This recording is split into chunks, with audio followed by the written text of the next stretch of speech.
for coming. My name is Melanie McNair. I'm the Senior Director of Public Programming here at the Center for Fiction. We are the only literary nonprofit in the United States that supports and celebrates the creation and enjoyment of fiction. Today is a special day for us, and I'm grateful to all of you for making time in your day to join us.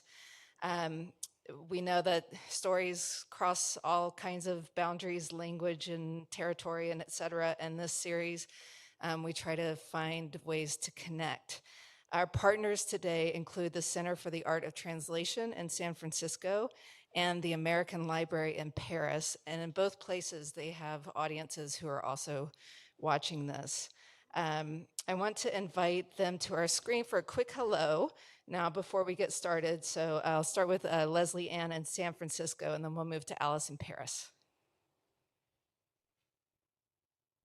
Hello, Melanie and the Center for Fiction. Hello, Emily and the American Library in Paris. Hello, everyone in New York. We're so happy to be here today for the second installment of the International Library series. There's a lot of thought and effort that goes into organizing a collaboration like this one that crosses continents and oceans and time zones, and we're really happy to be a part of it. And thank you for all the work that you've done to put it together.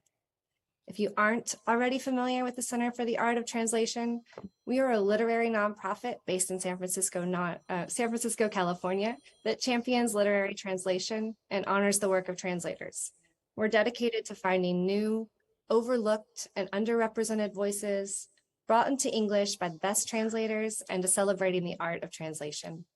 Our publications, events, and educational programming enrich the library of vital literary works, nurture and promote the work of translators, build audiences for literature and translation, and honor the incredible linguistic and cultural diversity of our schools and our world. You can find out more about our programs, publications, and events at catranslation.org. Thank you, Leslie Ann. Alice? Everyone, hello from Paris. I'm Alice McCrum, Head of all Adult Cultural Programming here at the library. The American Library in Paris was established in 1920 under the auspices of the American Library Association, with a core collection of books and periodicals donated by American libraries to United States Armed Forces personnel serving their allies in World War I. Since that time, the American Library in Paris has grown into the largest English language lending library on the European continent. And today we are the host of more than 100 events a year, including this fantastic series. So thank you very much for being with us in New York this evening.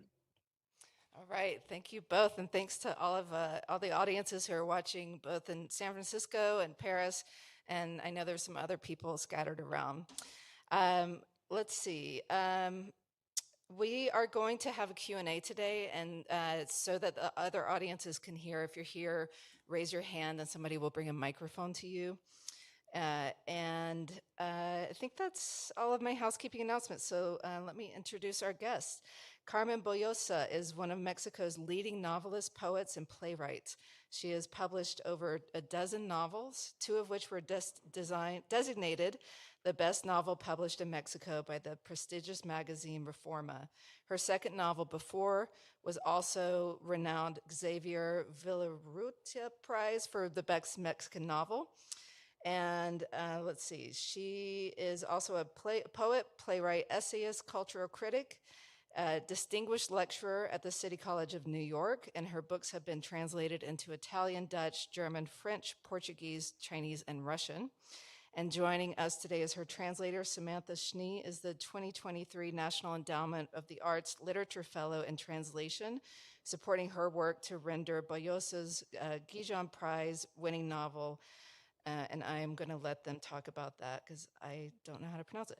Her translation of Texas, the Great Theft was shortlisted for the PEN America Translation Prize, and she is the founding editor of Words Without Borders. Please welcome them both to the stage. And I should tell you, too, our moderator today is in Paris, so they will be here, and Alice will be joining us on the screen. So let's give them a hand.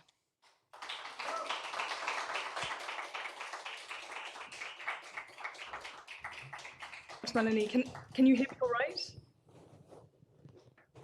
So let's jump right in. Carmen, I'd like to begin with you and to slightly set the scene of this fantastic book, which is a remarkable rereading and retelling of the book of Genesis, the book of Eve, El Libro de Eva, moves from well-known biblical passages that you're all familiar with. I imagine the bite of the apple, the arrival of Cain, the Tower of Babel, to entirely unknown ones, the birth of the clitoris envy, and how the penis came into being after, you write, much exertion. Before we move into the content of this fabulous book, what most immediately strikes the reader, certainly what most immediately struck me, is the form. After an invective prologue from Teresa of Avila, what follows is 10 books containing 91 chapters, along with anecdotes, newspapers, and annotations. Can you tell us about this structure, the form of the Book of Eve? How does it follow from, break with, and indeed play with the original biblical text, as it were? Alice, thank you very much for that question. I do want to say thanks to the Center for Fiction. I'm a privileged neighbor of this place. It is our library, our bookstore and library of our neighborhood. So thank you very much. Thanks to the Center of Translation, also for gathering here, and obviously to the library at Paris, the American Library, that receives us and organizes this event. Thank you, thank you, thank you. And for you for attending this event. Samantha, to you I cannot say thanks because we are here cómplices. We are together on stage, so we are both beneficiaries of this wonderful organization and adventure. So thanks. I love that question. I love it because one thing is the theme, another thing is the writing, and a third, well, there are more elements, but a third very important one is why to pick that order, that structure, that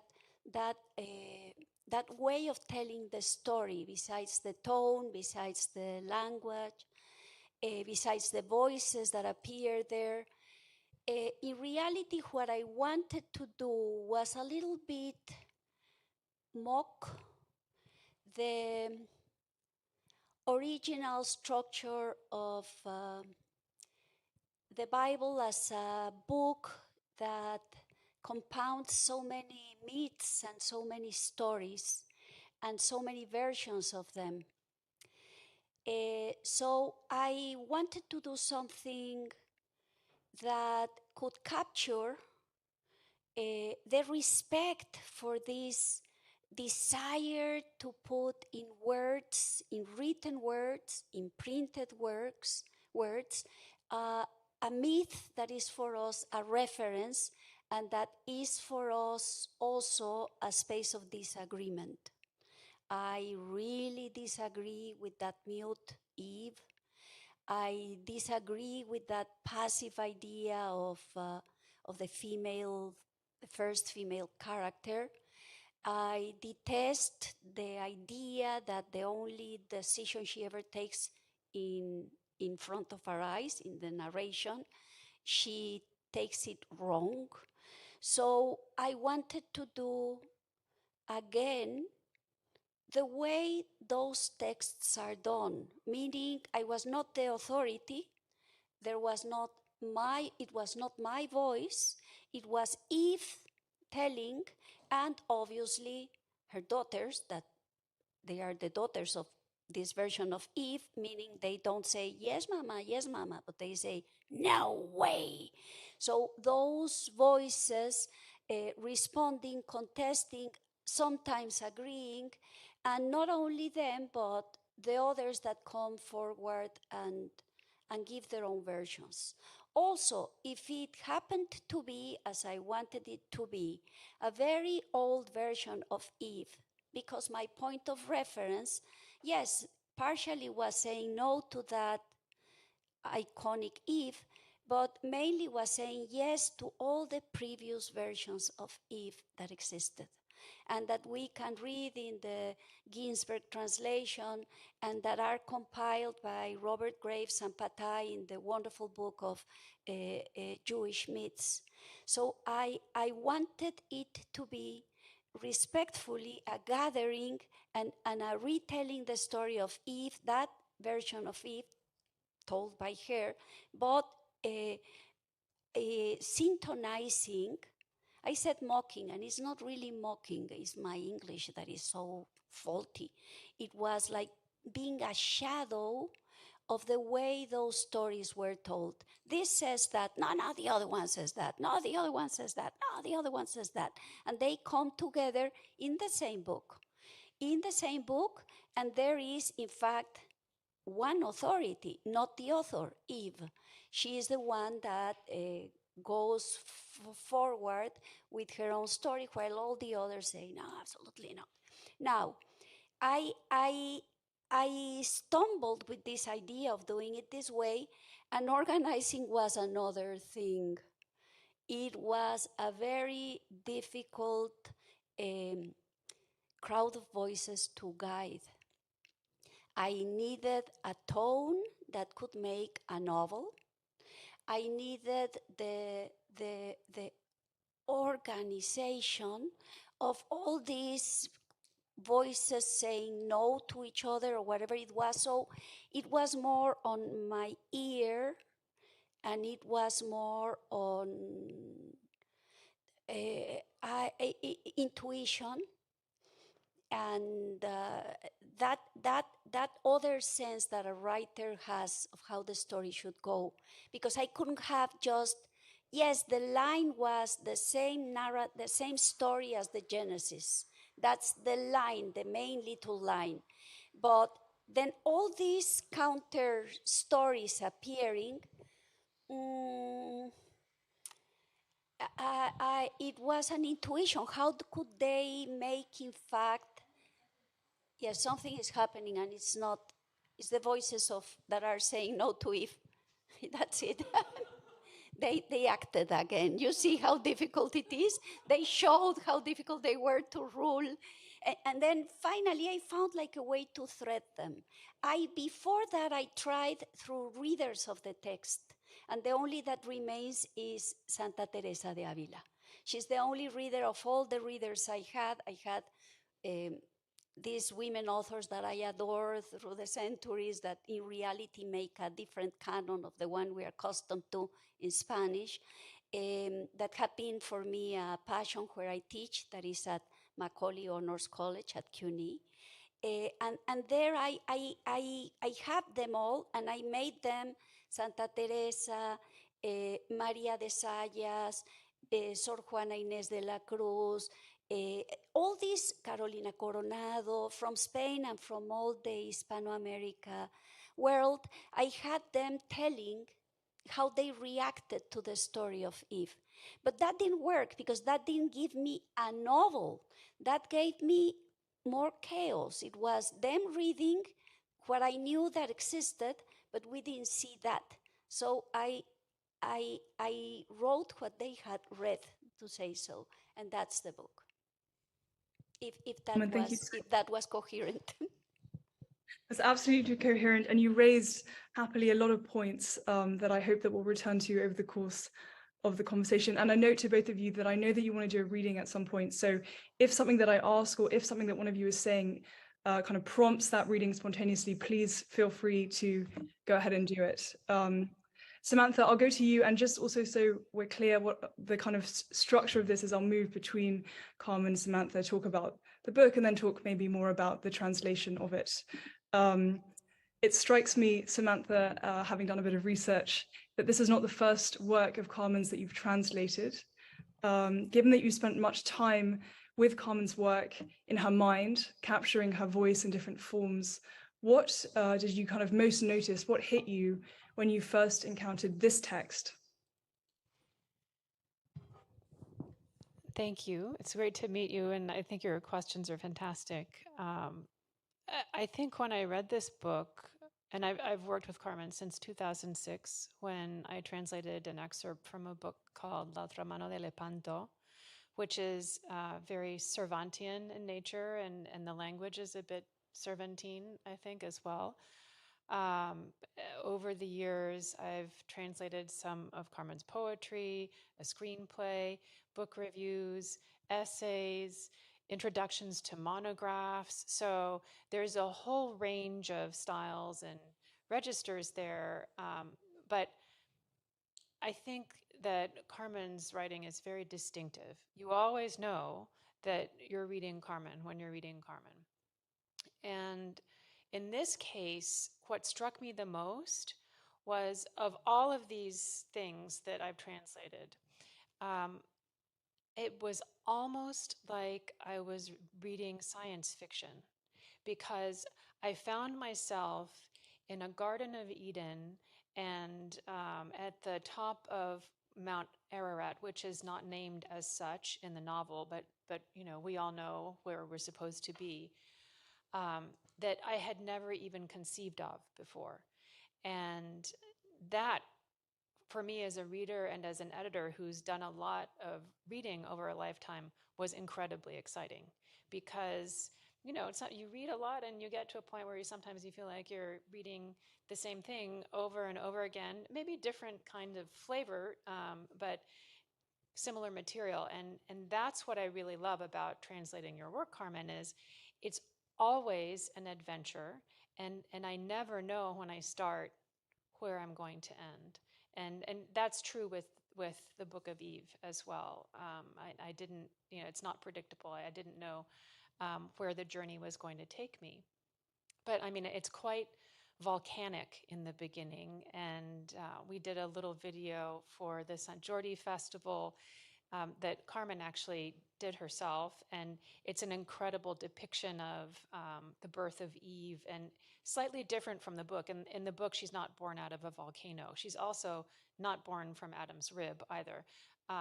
But it's very inventive, So for me, approaching this book, although it was unlike anything I had read before of yours, it was definitely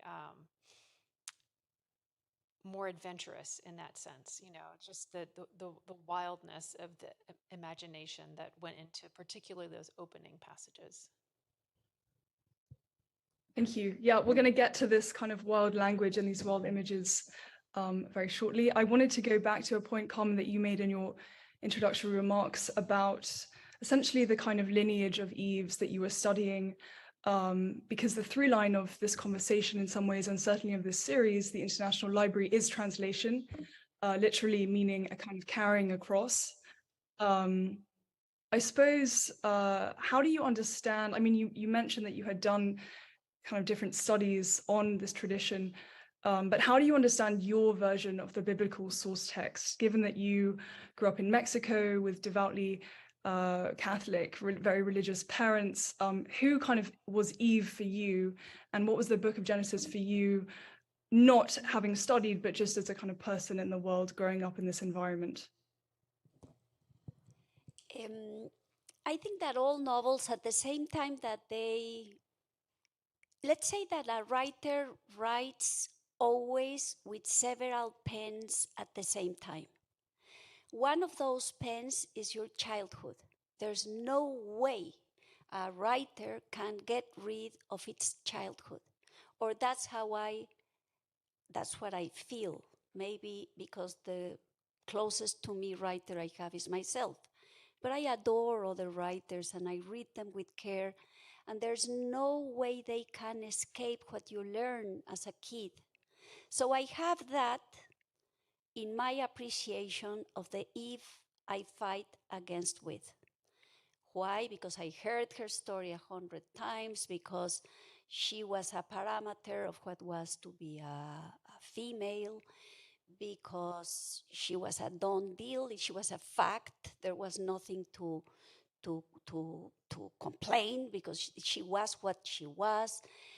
So I have that on one side.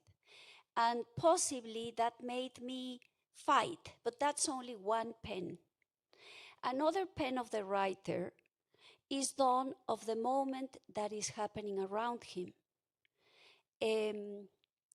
what's happening in the world. You cannot escape. You can't be writing science fiction. You can't be writing about the 16th century or 17th century, which I have done several times. You can be writing of whatever you are writing. The imprint is there in your voice, in your rhythm, in your ears. In a poet, is very clear. You can even identify what was sounding in its ears that you feel and know and recognize in the verses. There's Rubén Darío, the fantastic Nicaraguan poet, who saw many changes in the late 19th century and 20th century, and you can feel when the cars start passing in front of his window. You can feel when the train, you can feel when everything changes the sound of the verse and makes an imprint in the internal voice of the poet, in the voice that appears in the paper. So that is the second pen of the writer, has to do with the world you inhabit that evidently leaves an imprint. In my case with Eve, that was the new enormous wave of feminisms. When I was a teen, when the women I admired around me were a bit older than me, 4 or 5 years older than me, and they were feminists, and they were fighting for another idea of being a woman, and all that I felt, and it was totally marginal. They were strange beings, and I wanted them as friends. They are my friends now. Some of them that I knew of, which when I was a teen, or I followed when I was 17, 18 years old, because they did the demonstrations, and they were 6, 7, 10, 12, 14 women walking in the streets. But now the wave of so many feminisms and women fighting from some different spots for their, so that evidently gave something to Maeve. It's not that I was saying, I'm going to tune. It's not what a real writer does. It's that it was something unavoidable. And then there comes the third pen. The third pen, this is a capricious invention of mine that I'm just doing right now. So if my pens fail, you know what it is, because I didn't do a proof of them. And it happens sometimes you get a pen and doesn't write well. But I think my two first pens work. This third pen has to do with the writer as a reader. There's a kind of pen of the writer that won't work unless you are reading all the time. A writer needs to read. It's the only way that pen charges. And if not, the writing won't work. So I was obsessed by Eve, reading and reading about Eve. And how did that obsession started? Well, it did not start with Eve in that moment. It started in one of my many visits to the Museo del Templo Mayor in Mexico, that wonderful museum where they have these incredible stones, monolites, they call them, enormous goddesses as big as this stage. And you see them, the museography is great, and you see them there, and I saw the power again of this Tlahtecutli, something incredible, that is at the same time giving birth and devouring the corpse of somebody.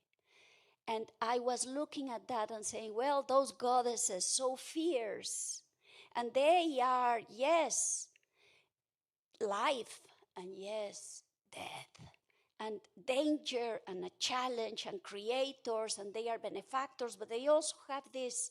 So I was looking at them. They now have two enormous ones that are great. I don't know which is my favorite. And I said, I remembered my Eve of my childhood. I said, oh gosh, and our Eve is so pale. Oh, she's so unattractive compared with this. She doesn't bring life. She's given an artificial life, only being a little pinch of the other one. And they say, well, where did she came from? She couldn't be that at the beginning. So I started reading. not about the ancient goddesses of Mesoamerica, but about the former versions of Eve. And that was for me what filled my third pen. I think there are other pens, but we don't have time to list them.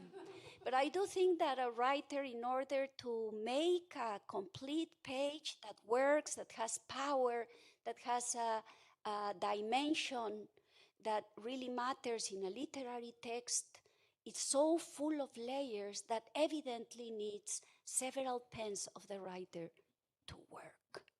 So, did I answer your question? Or not really?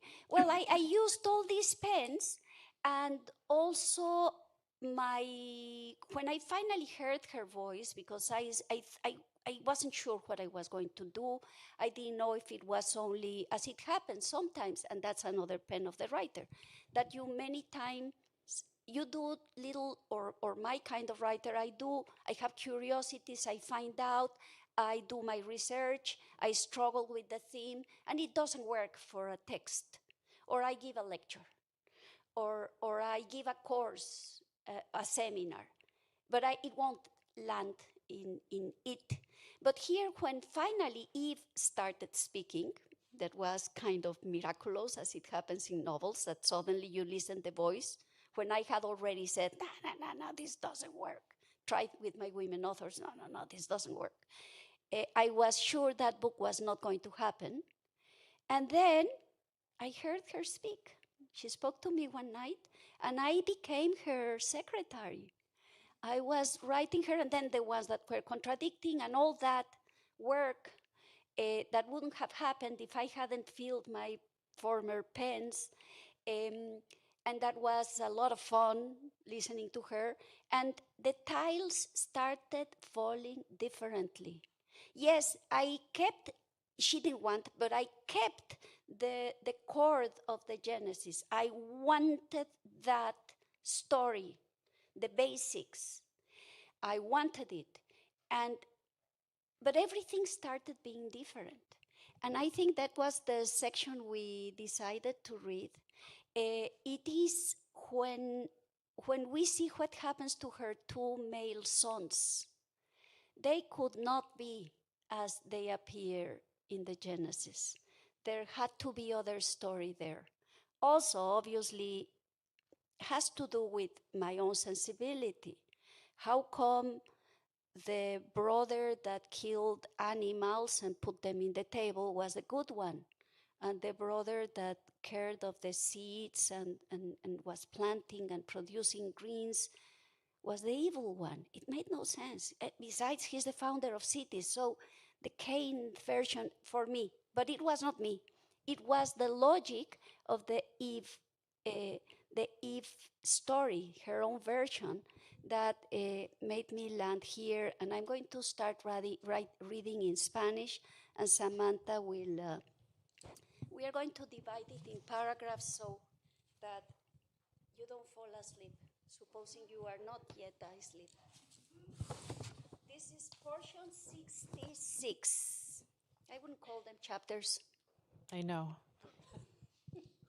Samantha invented her titles, and I let her be. She'll read her title in English first. The offerings of Cain, the tiller of the soil, and Abel, the shepherd. Conocen la historia. Para preparar su ofrenda, Abel degolló una cabra de su rebaño, bebió un trago del chorro que brotó con vigor como una fuente del cuello e inmediato tapó la vena para que la carne del animal contuviese la sangre. En el suelo levantó una pila con las entrañas de su más reciente víctima, su grasa abundante y su carne. Separó los huesos y puso aparte la cabeza y su piel. A esa última, según su costumbre, tras desollar los cuerpos, las extendió a secar a un par de pasos, rociadas con sal y algo de orines, colgando de palos secos. En otro palo más alto, colgó de una tripa el cráneo de la cabra. Compartía el honor con otros cráneos animales. El que ya estaba limpio vigilaba la escena con sus cuencas vacías. Los que aún tenían huellas de pudrición Los rondaban moscas y los carcomían blancos gusanos. You know this story. To prepare the offering, Abel slit the throat of a goat from his flock, drank a mouthful of the stream that burst forth from its neck like a fountain, and quickly covered the vein so the animal's flesh would retain the blood. He picked up a pile of the entrails, meat, and abundant fat from his most recent victim. He separated the bones and set the head and skin aside. As was his custom, after flaying the body, he sprinkled it with salt and urine and hung it to dry on some poles a few feet away. He hung the skull of the goat from a string of dried intestine tied to a taller pole, where it shared the honor with the other animal skulls. The clean ones observed the scene with their empty eye sockets. The ones that continued to rot were surrounded by flies and covered in white maggots. A un lado de la pila de restos animales, la ofrenda de Abel, quedaba la muestra de su labor. El cuchillo, vestidas las caras de su filo por lo que se les había ido adhiriendo al cortar, lo que la tierra no había absorbido de sangre y menudencias, y los huesos arrancados a la carne, esperando su uso, apilados sin ton ni son. The proof of his labors lay next to the pile of animal remains, Abel's offering. The knife, both sides of the blade dripped with the animal's blood from slicing their flesh away, the offal, and the blood and other bits and pieces the earth had not absorbed, and the bones torn from the flesh, ready for use, piled in a heap. Caín dispuso sobre una mesilla de lajas y piedras redondas, con cuidado y deseo de ornato, flores con perfume, hierbas olorosas, varas de distintas maderas aromáticas. Las roció con lo rasurado a un tronco de cerezo aún húmedo, para que al encender provocara el ahumado y despertara variedad de aromas sin que se confundieran. Cain carefully arranged fragrant flowers, sweet herbs, and the sprigs of aromatic trees on a small table made from slabs of rock and round stones. He sprinkled them with shavings from the trunk of a cherry tree, which were still damp, so that when he set it afire, the smoke from all the different plants would emit their distinct aromas. Ya listas sus ofrendas, Adán dio la orden de prenderles fuego. Once the offerings were ready, Adam gave the order to light the fires. La ofrenda de Abel produjo un humo denso y compacto que se alzó hacia el cielo. Abel's offering produced dense, compact smoke which rose into the sky. El perfume de la de Caín, humareda ligera, se esparció veloz, tanto que parecía echarse a correr, ligero y feliz, rozando casi el sembradío. Bendecía nuestros sentidos y el ánimo. En breve, se confundió con el aire puro. Era frescura perfumada. The scent of Cain's, a perfumed cloud, spread quickly, so quickly it looked like it was running, light and joyful, reaching almost as far as the sown fields, blessing our senses and our spirits. You could hardly tell its scented freshness apart from the pure air. Lo de Abel, quemazón grasosa, humo viscoso, díscolo guardó su distancia con su entorno impenetrable. La sangre al quemarse espesaba el humo, provocaba tos y hacía llorar los ojos. Abel's greasy fire and viscous smoke rebelled and kept its distance from our surroundings, impenetrable. When the blood burned, it thickened the smoke, making us all cough and our eyes sting. Adán no lo pensó dos veces y, carraspeando por el humo avelado, entre toses decretó: Abel, tu ofrenda es buena, el humo tan denso, sustancial, tiene tinte admirable. Adam didn't hesitate. Coughing and clearing his throat in the Abelized smoke, he decreed, Abel, your offering is good. Its smoke so dense, substantial, like ink, remarkable. Se separó de la ofrenda y tosió desde lo más hondo de su pecho. Se limpió la cara mojada en mocos y lagrimeo. Te felicito, Abel. Tu ofrenda es sacrificio con peso, sustancia. Ten por cierto que Él, el divino, la recibe feliz. Abel, no hay duda.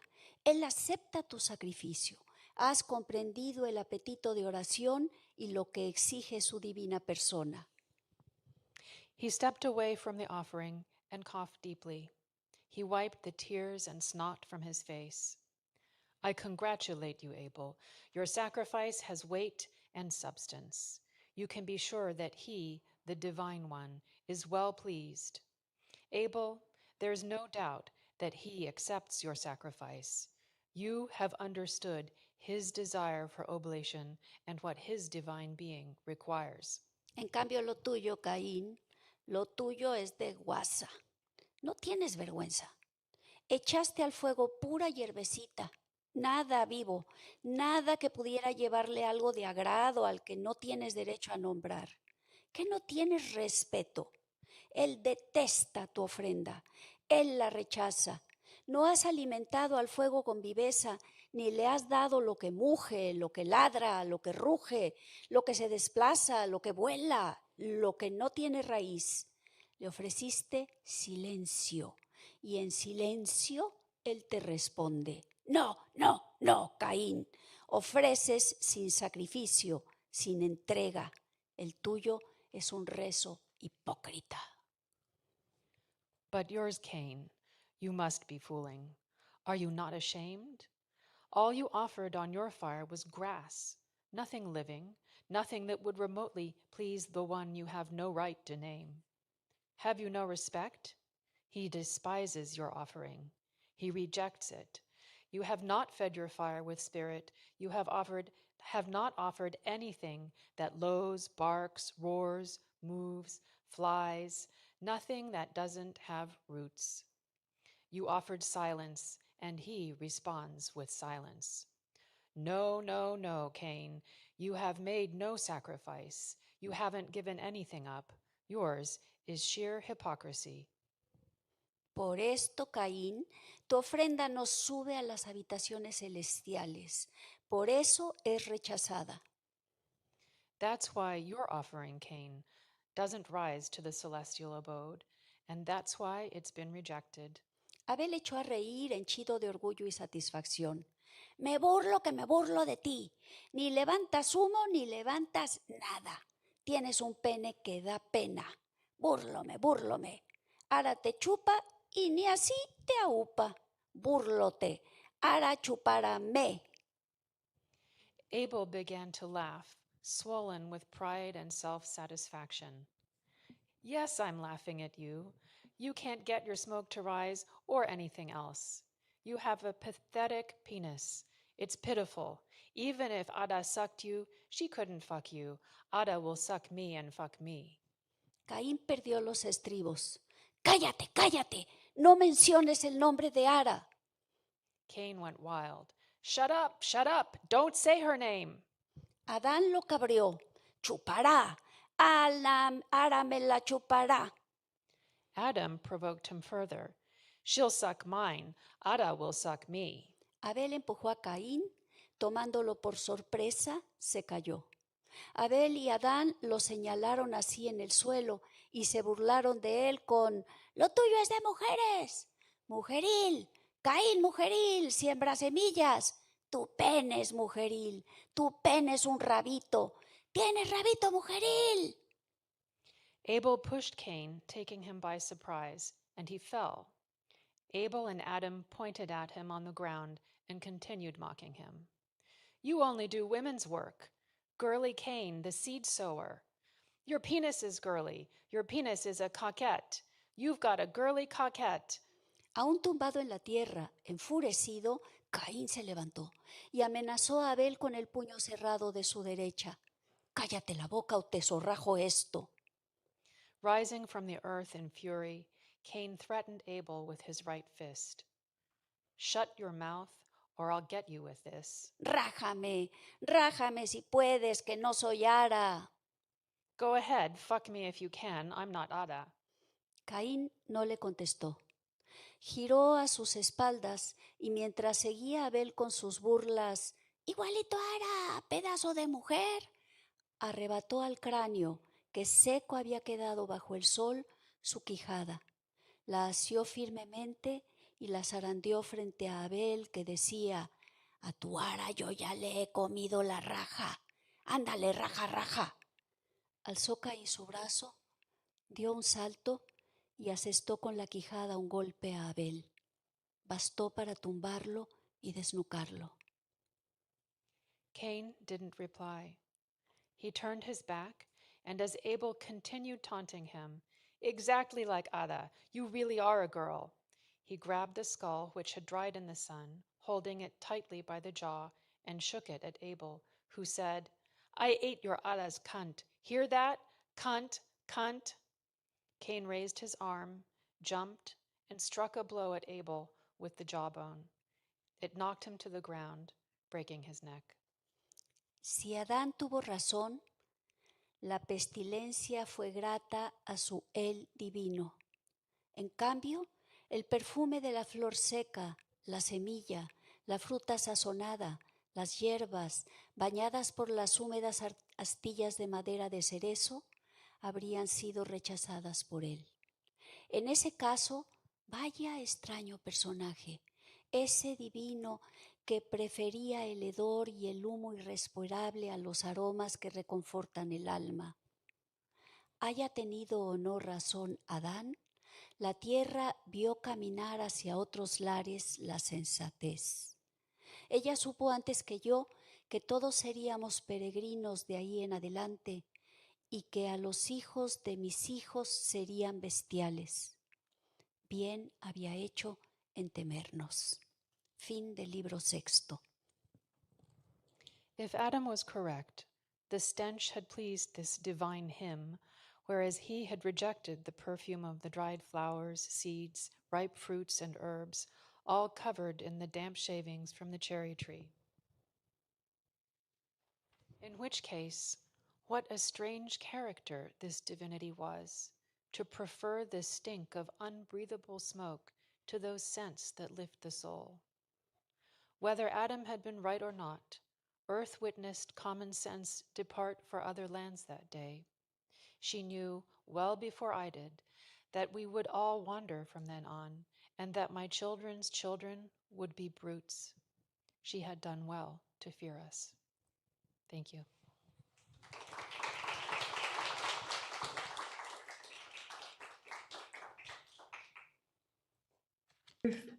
So much for that reading. I'm so glad you selected that passage. I hope there's clapping. I can't exactly hear it, but I imagine there's clapping in New York.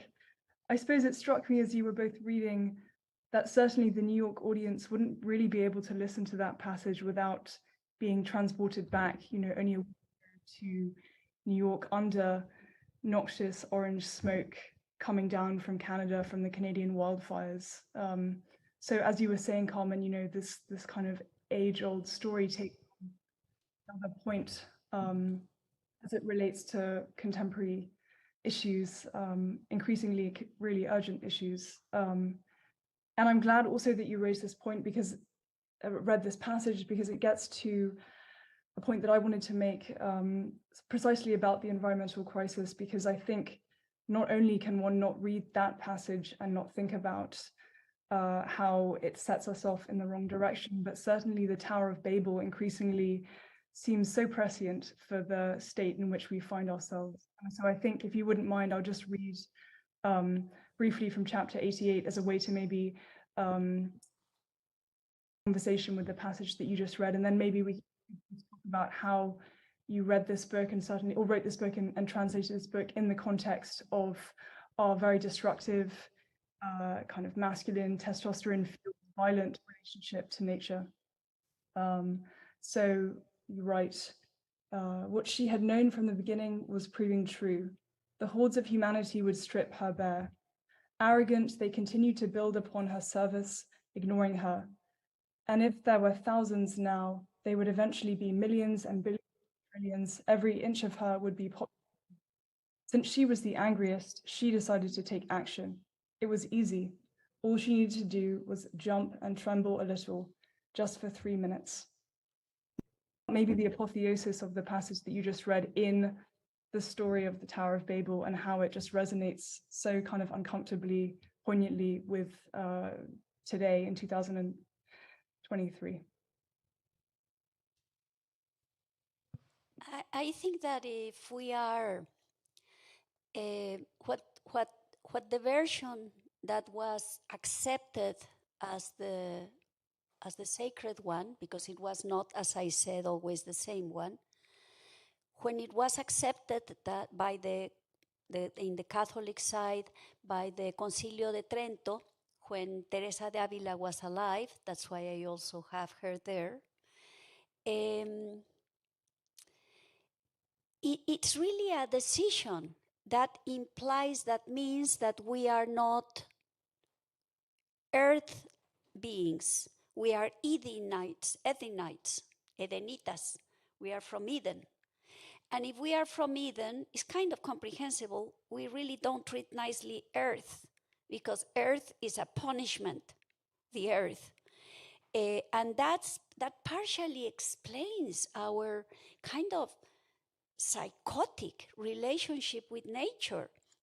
We detest it. We hate it. We admire it. Yes, yes, yes. Like women. We admire women. But we detest them.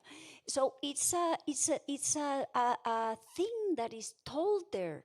We are from another place, Eden, and their life was perfect.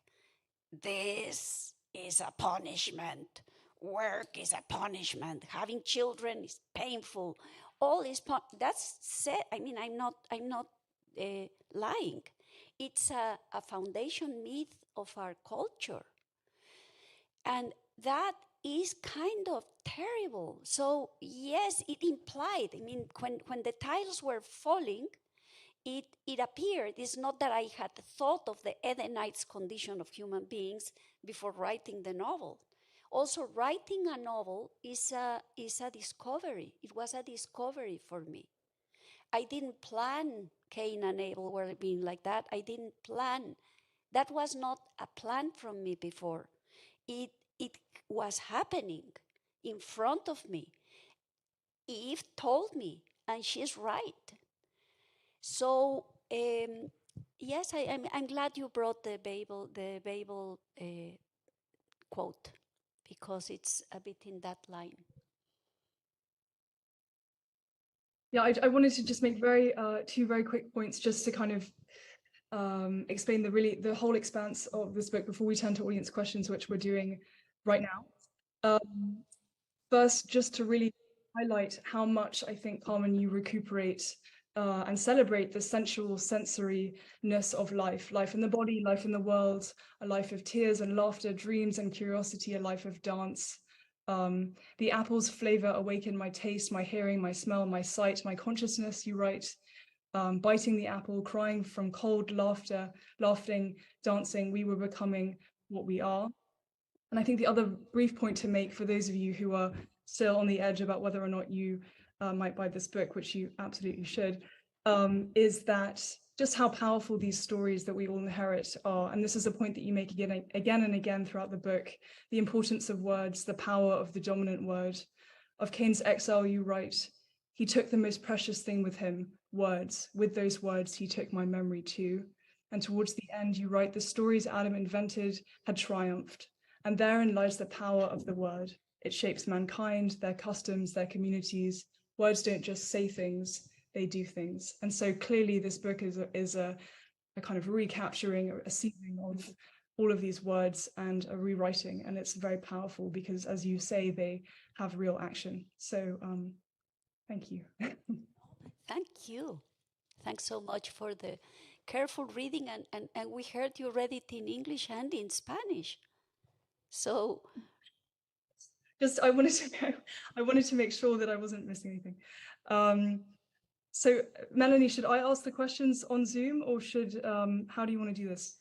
Why don't you go ahead and ask the first three questions while our audience thinks up a few. Okay, so let's go. This is a kind of technical translation question since we haven't talked so much about translation. This is from DP Snyder. Says, thank you for great reading. My question is for Samantha. Your choice of coquette as a translation of Rabbo in this dramatic scene between Cain and Abel strikes me as courageous.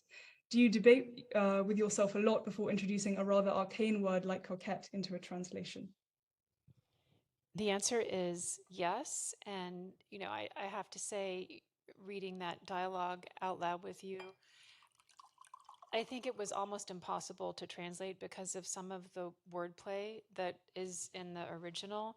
And so I was having to make choices between, register and preserving some of the playful language. And that's a hallmark of Carmen's writing, that she's very inventive, creating words. And I was trying really hard to preserve that, the wordplay that was going on there, which obviously is impossible when you're moving from one language to another. So sometimes you have to be a little bit bold and take a bigger departure than you might otherwise. And then the other thing that was happening was, in terms of register, obviously this is happening thousands of years before written literature. So, if you're translating a piece from, say, the early 1900s, you can research that really well. You can go on Ngram and look at usages and how usage of certain words have come and gone over time. There are other sources that a translator can use to sort of make sure that if you want your language to be reflective of the era, that it's accurate. But obviously, there's no source for that for language that predated written literature. So I think the choice of some of your words in that dialogue were quite modern. And so I just decided to hold up a mirror to the text as best I could. Yes, the thing of the way it's called, females are called in Spanish. When Samantha came up with coquette, I was so happy. I like it. I thought it was daring, yes, to use that translation, but in a way precise, daring and precise. She hit the point, though it is not precise, it is inventive, but I understand it was precise. I liked it.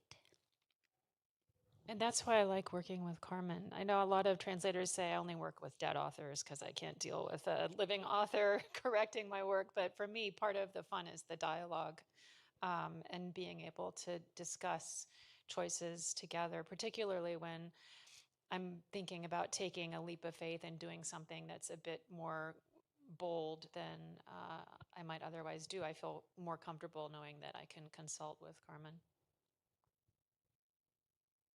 Wonderful. This is a question from the Center for the Art of Translation live audience. So we want to kind of acknowledge that presence, because I know it's early in the morning for you. Anonymous question: how was the book received in Mexico? And I imagine we could just maybe broaden that question and say, how was the book received, Carmen and Samantha, in different places, maybe in relation to how religious those places are and how kind of seriously they take seriously the version of events as the Bible has them? I only got a very bad review, and it was not in Mexico, it was in Spain.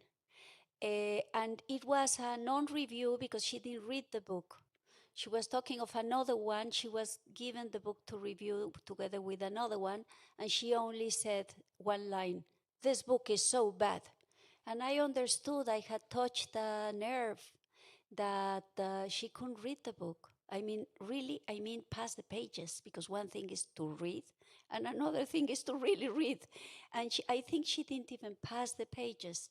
And I think it was the God thing and the telling the myth in a different way.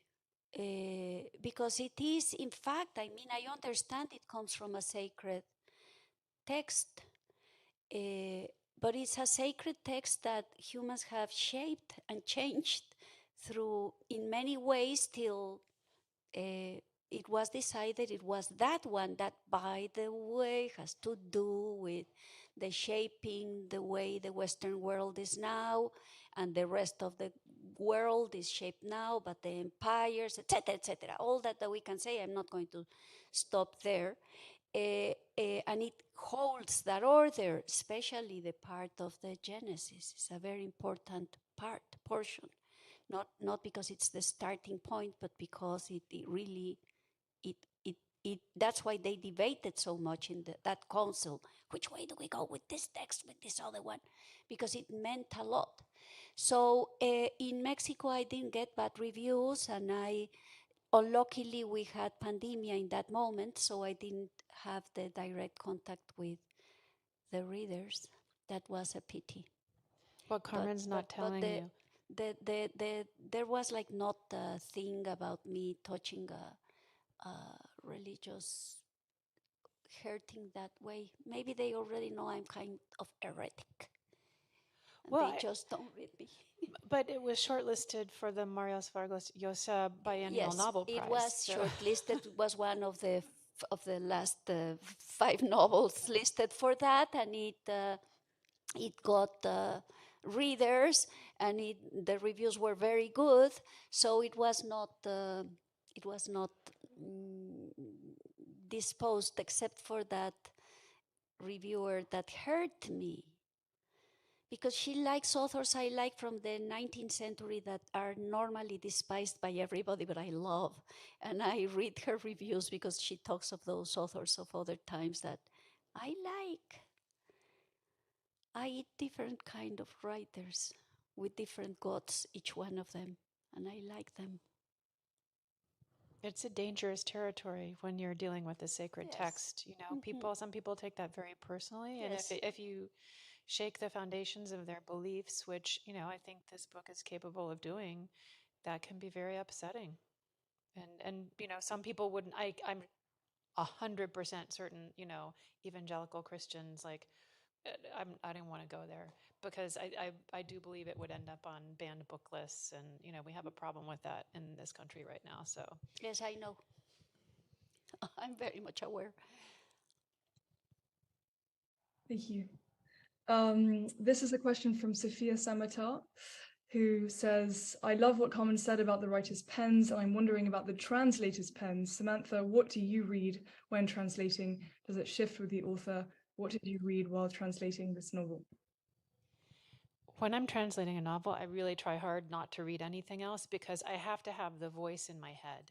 So if I start reading more widely, then it's going to confuse. And, so I'm working every day. This novel I actually translated underneath a fig tree for good luck. And it was, I was doing a chunk every day to make sure that I made the publisher's deadline. And I think it's important to go away from your work and then come back to it. So, I would finish a section for the day and then, go and do the other things that I do going about my life, and then come back in the next morning and read it again. And that would help me kind of get into the voice. If I had points of reference, there were 3 Bibles that I was using, kind of consulting different registers and different versions of Genesis. And that was helpful to an extent, but I also didn't want to become beholden to one specific version. So I just use them more as reference rather than like trying to read one of them to kind of get into the mode. Another thing I did that's kind of interesting, you might laugh at this, is so I go to Mass every Sunday, and I started picking up the missalette that's called Palabra de Nosotros. So you read along when they read the readings, the first, second reading in the gospel in English, I would read along in Spanish just to see, like what were the differences, and we could have a whole other hour-long conversation about translation in the Catholic Church. I mean, they just recently retranslated much of the Mass, and I think it's a good exercise for your brain to help do those kind of things too, because it was helping me see like what is a biblical register in modern day Spanish, and kind of just made mass more interesting as well. I find it fantastic. It doesn't make me laugh. It made me remember when I went as a child to Mass for some years daily. In Latin was the Mass. I remember when my first communion, they gave me a wonderful, beautiful religious book, Un Misal, and I wanted to read it because I love to read. And it was incomprehensible, not only because it was in Latin, but also because it was in disorder. They were like trying to match the size with the letters, or I don't know what it was, but it was a complete deception. The book didn't have it. Finally, I had one of my own, and it was so cute. And it didn't contain the truth, it was fake. So I find it fantastic. I like it. I'm going to steal that anecdote for something. That's the problem of being friends of novelists. Thank you. We wanted to see if in New York and the live audience there are any live questions. Hi, Carmen. Thank you very much. I'm looking forward to reading your book.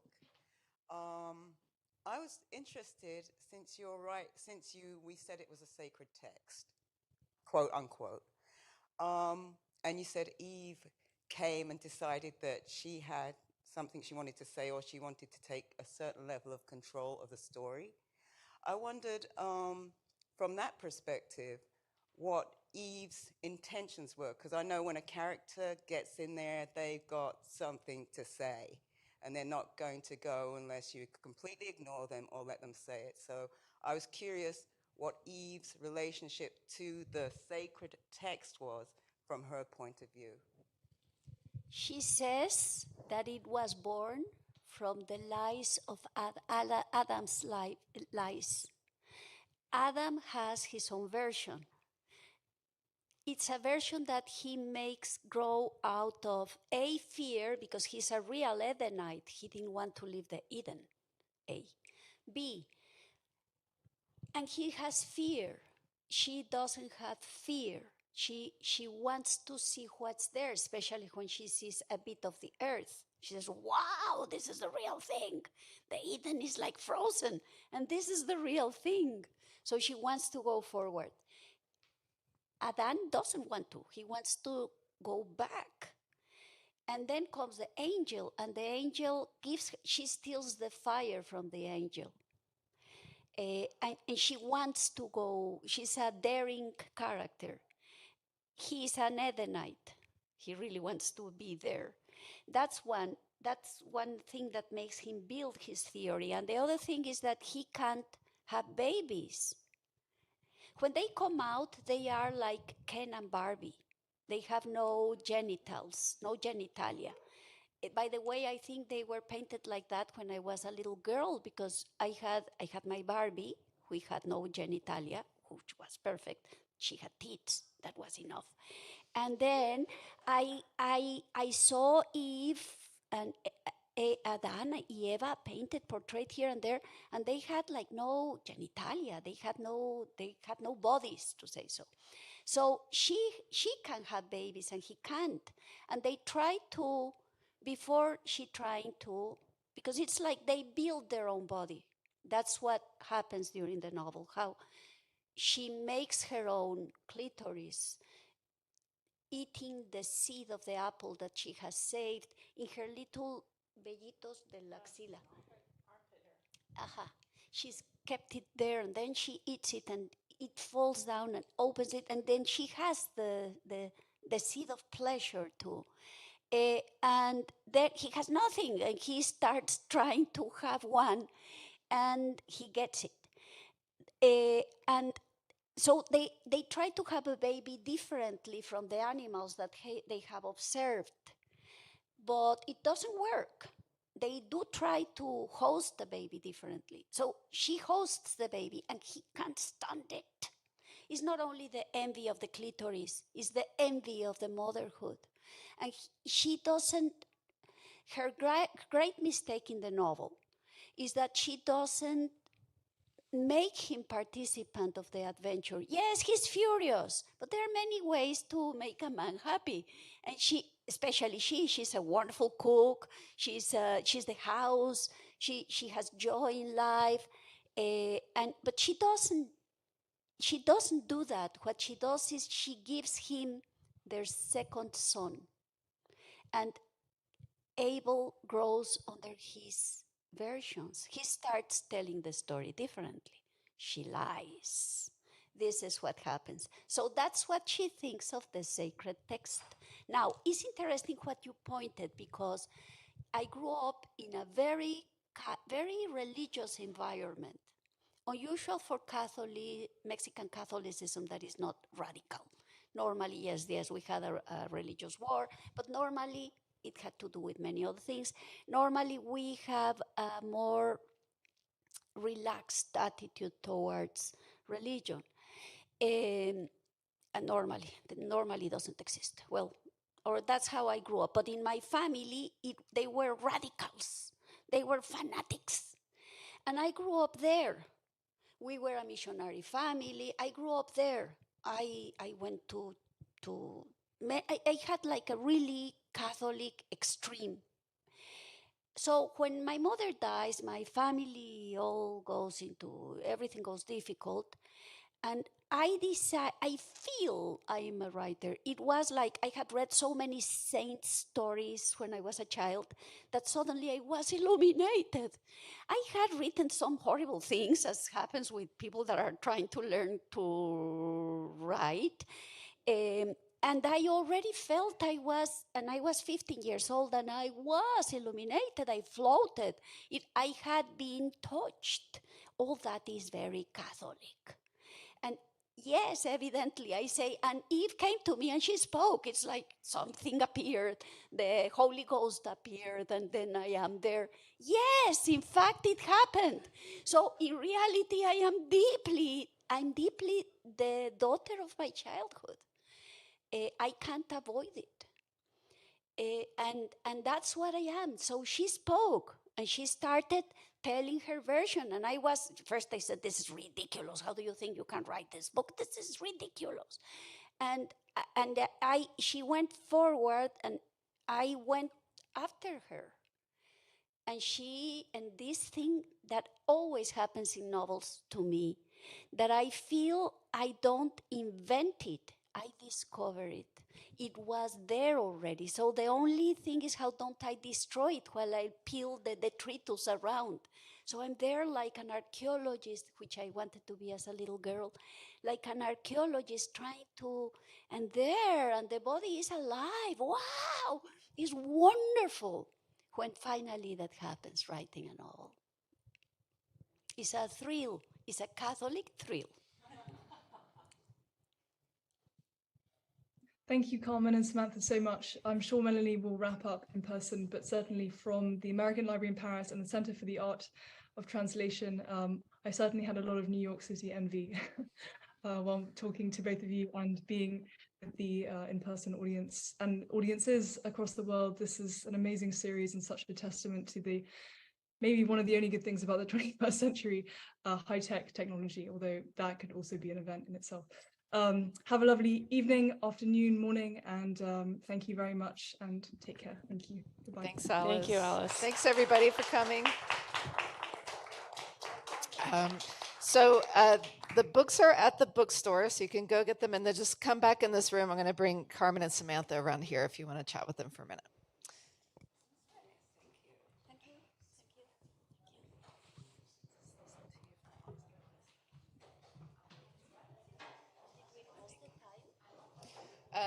Well, we started late.